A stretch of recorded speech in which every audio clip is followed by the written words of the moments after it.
This week on the Sunday Scrum, we begin with Donald Trump's travel ban, what's being called the Muslim ban.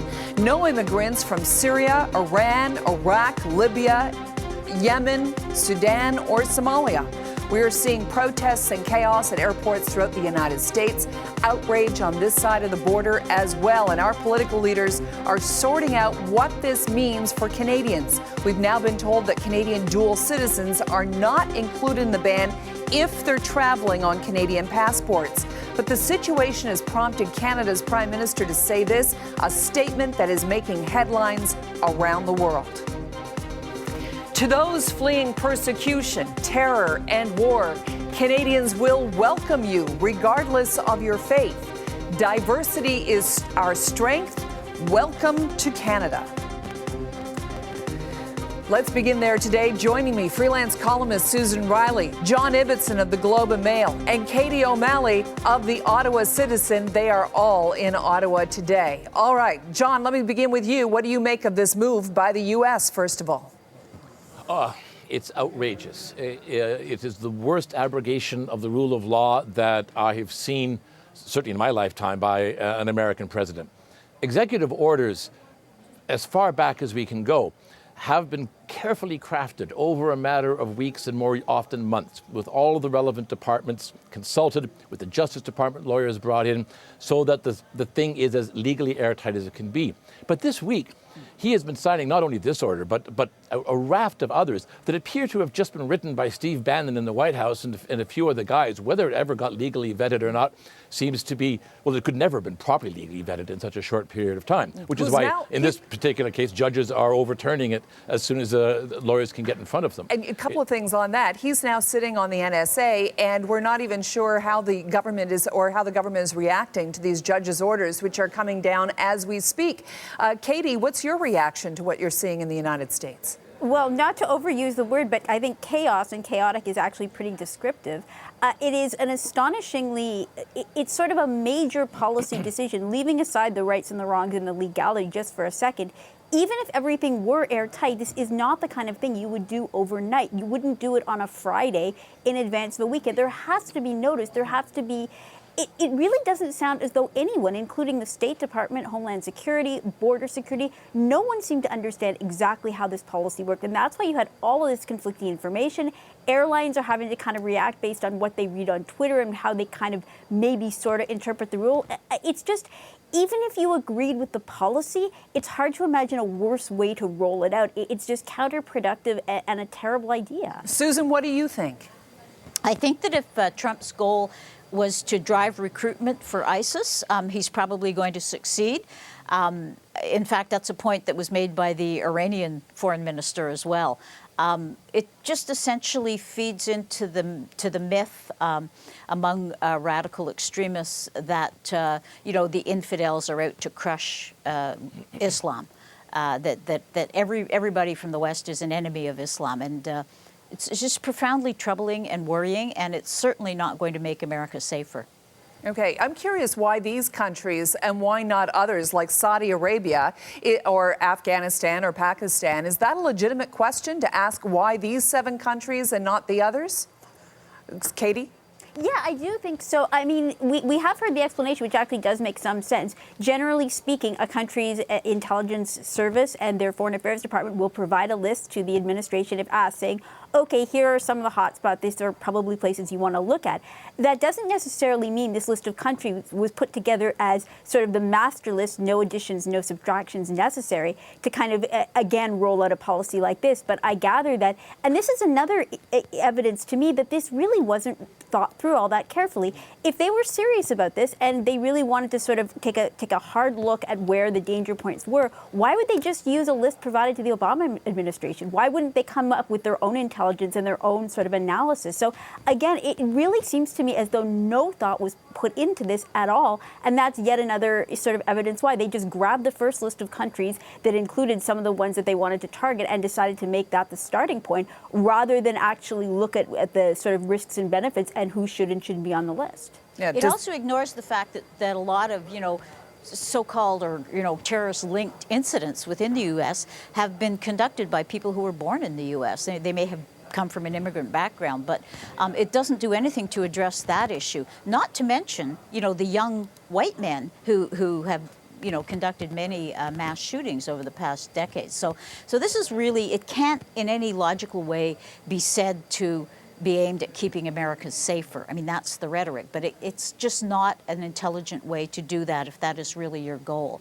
So you have to believe that it's driven by prejudice and campaign promises rather than any kind of sane analysis of the danger. It also ignores the fact that these people were vetted. And if you think the United States, prior to Donald Trump, just let any old person cross the border, boy, you've never tried to cross the American border. These are people who had green cards. Have you any idea how hard it is to get a green card? Or they had visas. An incredibly complex and arduous process to get an American visa. Or they had obtained refugee status. Remember, the Americans bring in only a tiny fraction of the number of refugees that we bring in from places like Syria. Not in per capita terms, in absolute terms. They vet like crazy. I don't know how much more extreme Donald Trump wants to get. These people had every right to come into the country. They were legally entitled to. He is simply flouting the rule of law. Okay, what do you think of the idea that what the federal government is doing? For example, we heard from Justin Trudeau. I just showed you that clip. Federal Environment Minister Catherine McKenna tweeting this late yesterday. I'm proud of the work my office is doing. We are able to help many refugees who have come to Canada settle in with their new life here. We've heard from a few premiers. What do you make of these kinds of tweets? Do you think the Prime Minister's office is reeling, Susan? Did you say reeling? Reeling. I'm not sure, but I thought that that Mr. Trudeau's tweet was really appropriate and avoided being provocative. It essentially, restated a deeply held Canadian value, which is that immigration is on balance a good thing, and it should be colorblind. And it's been backed up by players as various as Brad Wall, the Premier of Saskatchewan, who's not a political ally of Mr. Trudeau, and by Michael Chong, who's the only, I think, Conservative leadership candidate to endorse Mr. Trudeau's reaction. Well, this is interesting. If he had said, yeah, go ahead. I was just going to, if he had said, look, there's a crypto fascist running the U.S. and this is a terrible policy, that would be poking a stick in Trump's eye. That would accomplish nothing. Let me ask you this. Is this poking a stick in Trump's eye? Because a lot of the world's media are interpreting Justin Trudeau's tweet saying Canada will welcome you as meaning that he's authorizing Canada to take the people who are rejected into the United States. And we've not been able to get a determination about whether that's true or not. So the possibility still lives. So would that be a poke in the eye to the United States administration? Katie, let me ask you that.